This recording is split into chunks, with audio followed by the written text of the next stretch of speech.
Occasion ఏదైనా location ఎక్కడైనా తెలుగువారి వేడుక అంటే ఆలివ్ మిఠాయి ఉండాల్సిందే. సో మీరు చెప్పేదాన్ని బట్టి స్టార్ హోదా అనేది ఆయన ఎప్పుడు ఆలోచించరు ఇంకా. లేదు.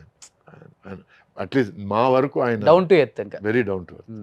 ప్లస్ మాకు ఒక 80s గ్రూప్ ఉందండి. 80s గ్రూప్ సుహాసిని కానీ, లిజ్ కానీ, శోభన కానీ, తర్వాత మీనా కానీ, మీనా కాదు ఖుష్బూ గారు, సుజాత గారు. ఎస్ వీళ్ళందరూ ఉన్నాం మేము. సో 80s గ్రూప్ సంవత్సరానికి ఒకసారి ఎక్కడో కలుస్తాం. ఈసారి చెన్నైలో జరిగిన తుఫాను వరదల వల్ల జరగలేదు. Next year probably this year end ఉంటుంది. సో ప్రతి సంవత్సరం అట్లా ఒకరోజు మేము ఫ్యామిలీ మెంబర్స్ లాగా కలిసి అందరం ఒకటైపోతాం. కలిసి తినడాలు, కలిసి మాట్లాడాలు, కలిసి జోకులు వేసుకోవడాలు. సో ఇట్ ఇస్ ఎవరు ఇప్పటికి కూడా మీ 80s గ్రూప్లో కలిసినప్పుడు రీయూనియన్ అప్పుడు బాగా హైపర్ యాక్టివ్ అంటే ఎవరు ఇప్పటికి కూడా? హైపర్ యాక్టివ్ నాకు తెలిసి మోహన్ లాల్ ఓకే. తర్వాత ఒక సంవత్సరం బాలకృష్ణ గారు వచ్చారు. ఆయన అప్పుడు సూపర్ హైపర్ యాక్టివ్ ఆయన. ఓకే. ఆ తర్వాత బిజీ వల్ల ఆయనకు కుదరలేదు. జనరల్గా హైపర్ యాక్టివ్ ఎక్కువ. నేను కూడా ఎక్కువ జోకులు వేస్తుంటాను, అటు ఇటు తిరిగేస్తుంటాను. చిరంజీవి గారు మాత్రం చిన్నపిల్లడు అయిపోతారండి ఆ రోజు మాత్రం. ఆయన ఓకే. ఈ బికమ్స్ ఎ స్మాల్ కిడ్.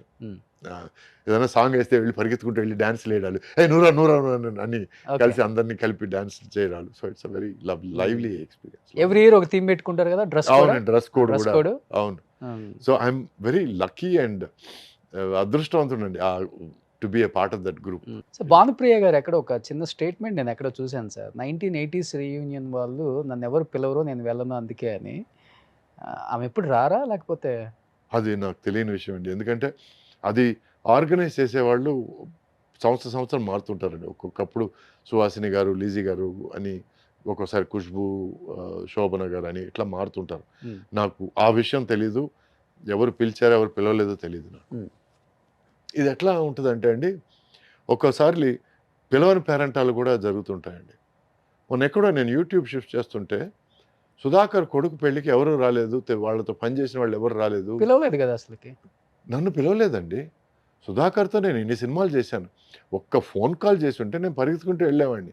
వీళ్ళు రాలేదు, వాళ్ళు రాలేదు అని దెప్పడవడం దేనికి? అతను పిలిస్తే వస్తారా లేదో, పిలిచిన తర్వాత రాలేదంటే మీరు మాట్లాడడం ఓకే, కానీ when you are not in my shoes don't talk about me. అవును. నా గురించి తెలియనప్పుడు ఎందుకు మాట్లాడతావు? సుధాకర్ అంటే నాకు చాలా ప్రియం, నాకు చాలా ప్రాణం. మేము కలిసి ట్రావెల్ చేసాం, కలిసి సినిమాలు చేసాం, కలిసి జోకులు వేసుకున్నాం. మధ్యలో కలిసారా ఎప్పుడన్నా? మధ్యలో ఎప్పుడు చాలా రోజులైంది కలిసి. హెల్త్ ప్రాబ్లం వచ్చిన తర్వాత నేను ఒకసారి కలవడానికి వెళ్ళానంటే అప్పుడు తను లేడు అక్కడ, హి was not there.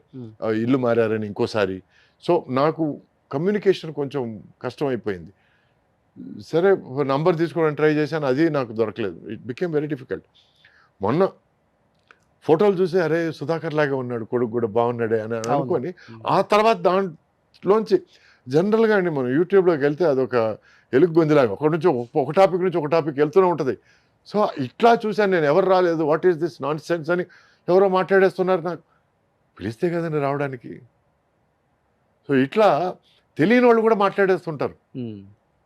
I would really like to tell them, దయచేసి అర్థం చేసుకొని ఆలోచించి తర్వాత కమెంట్లు వేయండి ప్లీజ్. సుమన్ టీవీలో మీ పర్సనల్ అండ్ బిజినెస్ ప్రమోషన్స్ కోసం కింది నెంబర్కి కాంటాక్ట్ చేయండి.